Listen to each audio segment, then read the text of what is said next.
My second question, Prof. Robert Greene outlined the 48 laws of power, and law number 8 and number 11 state, and I read, law number 8, make other people come to you, use bait if necessary. And law number 11 says, learn to keep people dependent on you. It seems as if African leaders have mastered these two laws perfectly. And I can say that the unemployment problem among the youths in Kenya is by design, because the so-called leaders, not leaders, politicians, as you say, have mastered these two laws. How valid or invalid is my statement? You know, Robert Greene is a latter-day Niccolo Machiavelli. Yeah. And Machiavellian politics, or Machiavelli's philosophy as he articulated it, is the end justifies the means. That is leadership without morality. When leadership is anchored on morality, you don't play tricks with people, you don't do what Greene prescribes. Of course, that is the theory, not the practice of it.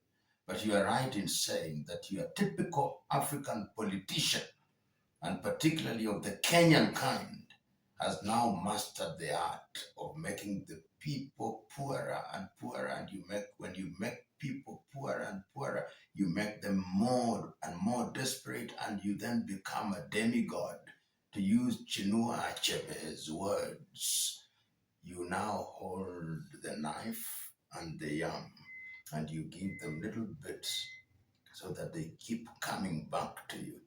And that is the tragedy of Africa. If you look at countries where people in positions of leadership now appreciate that leadership is a position of trust, the circumstances of the people are improving. In countries where people in positions of leadership know that they must serve the people, the GDP is no longer the sole index of measuring people's lives. It is the gross national happiness index. Are the people happy? Are they happy about their education system? Are they happy about agriculture? Are they happy about health system? Are they happy about opportunities for invention and innovation? Are they happy about their security? These are the critical things that any government should be focused on.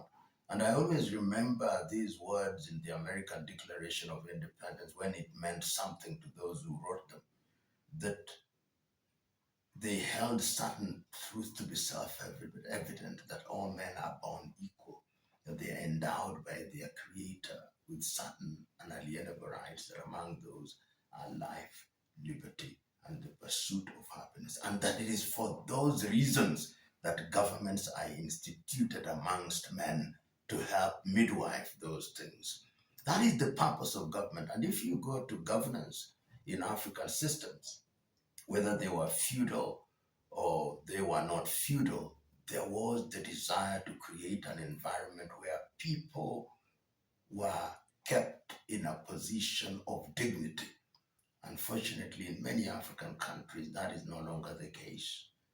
And I'm sure they read Robert Greene, they have Niccolo Machiavelli's Prince and Robert Greene's book, 48 Laws of Power, under their pillows, because their desire is to dominate and control. And that is our tragedy in the continent thus far. Thank you, Prof. You can win the vote, but never win the count. That is one of your famous speeches. And you said the following words in one of your speeches in reference to the election problem in Kenya and in Africa in general. If elections represent the will of the people, why do many still feel their vote doesn't matter or count? You know, there was a statement, I think it was a speech delivered by Martin Luther King Jr. with regard to the United States, and he talked about that the vote matters not, and I'm not using his exact words, when the Negro in Mississippi cannot vote and the Negro in the northern part of the United States thinks that there is nothing to vote for. And I believe that that is the problem today. Voting and elections in Africa have become a 5 year, 4 year, 7 year ritual. And those in positions of power are always bent on retaining power by any means necessary. The major tool in Kenya is ethnic mobilization and corruption. Yeah. And for that reason, the will of the people is never actually expressed. The people vote because they are voting their tribesmen and tribeswomen, or clansmen and clanswomen. They vote because they have been bribed. And the question now arises, should everybody actually be allowed to vote? It is a legitimate question which we are afraid to pose and answer.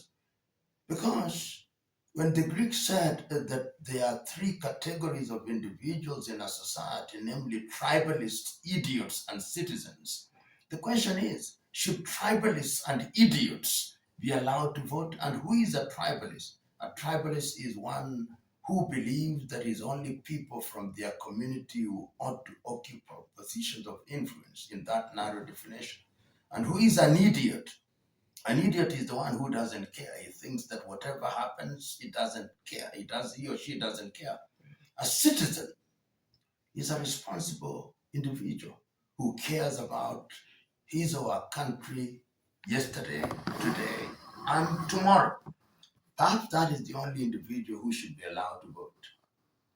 We must re-examine, because why is it that after every voting cycle, the winners and the losers can't agree? We've got to fight, kill, and maim each other, then enter into post-election arrangements where both the competitors now enter into a conspiracy to continue looting the national coffers while the rest are left in poverty and desperation. So, in other words, majority of Kenyans do not have the moral authority to vote. Absolutely, because they are either tribalists or idiots. And the use of the word idiot must be understood in context. They may have gone to school, they may be professors, they may be lawyers and engineers, but he or she is an idiot who thinks that the affairs of the nation do not affect him. He cares, he doesn't care who is elected or who is not elected. He or she thinks that he can have private solution to public problems. He can ignore, he doesn't care whether things are done right or wrong, because I can take my children to private schools. I can have my own private security. I can have cabro work next to my house or in my house. I can have a four-wheel car when there are floods in Nairobi, or I can have a helicopter. Those are idiots. But citizens question every action because they know that it affects them and their children's children. And the question is, should they vote? People should vote when they have a consciousness that is good for this generation and generations yet to be born. And you see it in countries such as the Scandinavians. You see it even in countries such as China, Vietnam lately. But in Africa, almost all countries, with a few exceptions, now find themselves in a situation where the majority are tribalists or idiots. And I remember this famous speech by Samora Moses Machel when he was saying, "A luta continua." The struggle continues, but for what? And one of the things that he talked about is it continues against tribalism. It continues against ignorance. It continues against superstition. It continues against misery. It continues against illiteracy. And that is the struggle that we must continue to wage if Africa is to realize our potential. Thank you, Prof. One of my famous videos on my channel is your famous speech It has 2.8 million views. And in this speech, you said that kakistocratic kleptocracy is the dominant governance system in Africa. That is, governments led by our very worst and governments led by thieves, Yes. respectively. I think this comes to play in part because African elections focus on money. How can we ensure elections in Africa and in Kenya, to be specific, focus on ideas and integrity and not money? We are mourning the death of morality, the death of decency in Kenya, because in the recent past, what we have seen is our best men and women do not have the opportunity even to articulate their ideas. Today in our country, you have individuals who are hired, they are called goons. Yeah. If you organize a political rally, they'll come and disrupt the rally. And they are not only present there, they are present online. They are called bloggers, and what they do is to insult and attack any idea that they do not want, irrespective. They are now using AI to even put in people's mouths what people have not said. I've been a victim in some where I see myself saying things about Rwanda or other countries, which I did not say. AI generated.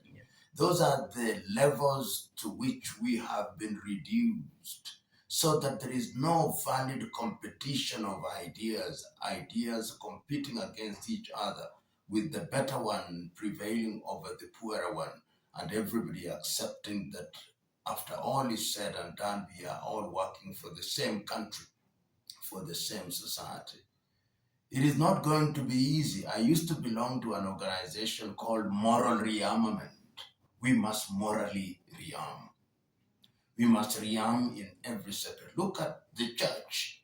The clergies now accept anybody who gives them money, irrespective of the source of that money.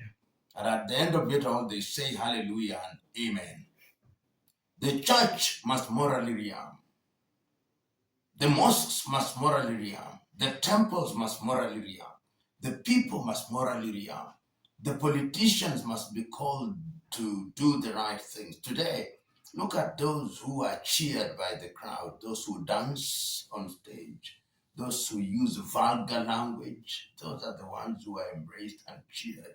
If you begin to speak anything that is sensible, that is devoid of vulgarity, then you are jeered out.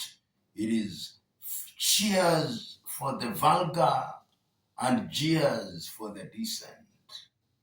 That is the tragedy of this country, and it must be repaired before we become a nation that will realize our potential. It cannot be cheers for thieves and jeers for the honest. You know, during my unguarded conversations with my friends, I always make jokes that the Almighty finds it very difficult to manage Kenyans. He finds it very, very hard because Kenyans are a different breed. Yes. That is why one American scientist said that we might think that hell is somewhere else, but hell is in Kenya. Perhaps that is rather harsh on Kenya. And he also said that maybe Satan came from Kenya. Yes. Like when we talk about East Africa being the cradle of mankind, Satan came from Kenya and spread to other parts of the world. Yes. That is what we usually say. Yes. But regardless, my last question, which I will generalize. Now, on Friday last week, I was teaching my Form 4 history students, of 55 students. And my topic was the second topic in the book, that is international relations, focusing on the subtopic of the achievements of the UN. And according to my notes, the first achievement of the UN was that it has succeeded in maintaining peace and security. But as a teacher who is well informed and aware of what is going on in the world, I decided not to give that point. Mm. Was I right? Did I make the right call? Because I said that if I give that point as one of the achievements of the UN, I would be lying to myself and my students. Did I make the right call? In the past few years, despite the best attempts and the best intentions of the United Nations, Yeah. peace has been elusive. We have seen countries, particularly the Western countries, acting unilaterally and doing things that were not sanctioned by the UN and creating great destruction. The Americans and the British destroyed Iraq. They did the same to Syria. They destroyed Libya. They have destroyed many countries and bypassing the United Nations Security Council. So while the UN as an institution may have been well intentioned, the story on the ground tells a different thing. Today, we see the many conflicts of different intensities in different parts of the world. If it is not in Eastern Congo, it is in Sudan. If it is not in Sudan, it's Southern Cameroon. We've seen the emergence of non-state actors. We saw the war that took place in Serbia and Kosovo. We have the war in Ukraine. We have the wars in Afghanistan. We have seen the altercation in Thailand. We have seen what has happened to Nicolas Maduro. We have seen the assassination of Khamenei. We have seen the assassination of leaders in Palestine. And the UN and our institutions are impotent. The decisions of the International Court of Justice and International Criminal Court are not respected most of the time. So the truth is that in the mandate of peace creation, the UN is now impotent. In fact, we are witnessing the death of international law as was conceived in San Francisco in 1945 after the World War II. It is a sad thing, but that is the reality. Many times I watch the Secretary General, the current Secretary General of the UN, Antonio Guterres, speaking to the Security Council and urging peace. He looks so helpless, and helpless he is. Because in that same assembly, the representative of the United States and Israel almost treat him as if he was a little boy or little girl, ignoring what he's saying and saying that it is their morality that is right. Today we live in a world where might is right. Military power and the possession of nuclear weapons has become the thing that tests whether you are right. And those in the forefront of it, of course, are the United States of America and Israel and its poodles in Europe, such as the United Kingdom and France. You are right in saying that it can no longer be said that peace exists in the world courtesy of the UN. Some may say that it could have been worse, but the reality is that peace is elusive. So in other words, the United States is the one controlling the UN. We might say so. They act outside of the UN, and the UN can simply make noise which is ignored. A conclusion. What is that one thing that global leaders can do to end and avoid all wars, devoid of the engagement of the UN? You know, the United Nations as presently constituted must be re-engineered.